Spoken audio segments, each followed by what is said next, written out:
Get the latest analysis of the situation on the ground in Ukraine. Joining me again in the studio is the defence and security analyst, Professor Michael Clarke. Hello again, Michael. Looking at this map here, talk us through the second phase. What are we hearing from the Russian military? What is their intent? Well, the Russian military are pushing. They're pushing from east to west, and they've acknowledged, and the Ukrainians have acknowledged, that there are about 40-odd villages east in the Donetsk region have fallen, but those are only villages. The Russians are concentrating on Kramatorsk, and they really want Kramatorsk as part of this line they want to draw from north to south. But this whole adventure of theirs, which they're now saying is for the east and the whole of the south of the country, it's distance that's the issue. It's 300 miles north to south, and then another 300 miles from the Donbass right through to Moldova, which they're now talking about the Transnistria district of Moldova. So these are big distances.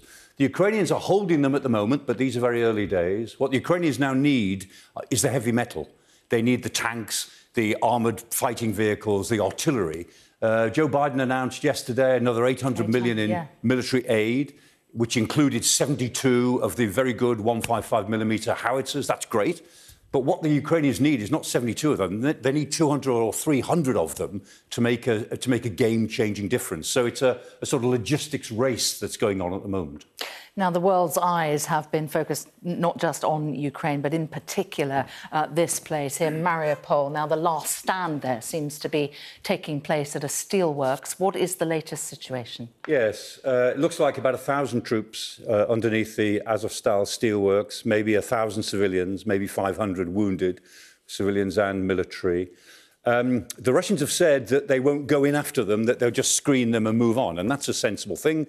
President Putin announced it with great fanfare yesterday, talking to his defence minister. He said, in fact, that he didn't even want to fly to be able to escape from there, didn't he? Well, you know, his commander on the ground, Dvornikov, could have worked that out for himself. I mean, no sensible commander sends people in to fight in the tunnels against a desperate enemy who've got nothing to lose. Russian media recently have started to report that the Russians are prepared to allow safe passage for everybody out of the Azovstal steelworks. That may be true. The question will be, will the Ukrainians believe them? Because it makes perfect public relations sense for the Russians to say that, and it will get the steelworks off the map, take it away as a problem. But what will they do with the Ukrainian soldiers? Would they send them to a prisoner of war camp? Would they take them around the back somewhere and shoot them? Or would they just send them home? They don't trust them, that's the point. The Ukrainians, I suspect, will not take advantage of that, maybe except for the civilians. And then there's the images that have appeared overnight from Maxar, the satellite company. And this is an image from a place called Manhul, which is,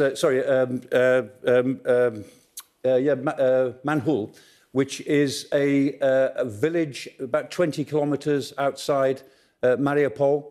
It is a cemetery, municipal cemetery. And this image was taken on the 19th of March. On the 3rd of April, another image shows a lot of area of new graves, about 200 new graves that have been created. We don't know who's in those graves. The Russian military may well say, well, those are Ukrainian soldiers that we buried with full respect. Ukrainians may say, no, they're civilians who've been illegally killed.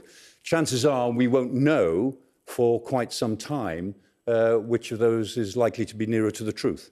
Oh, quite horrifying images either way, aren't they? OK, Michael, thank you very much.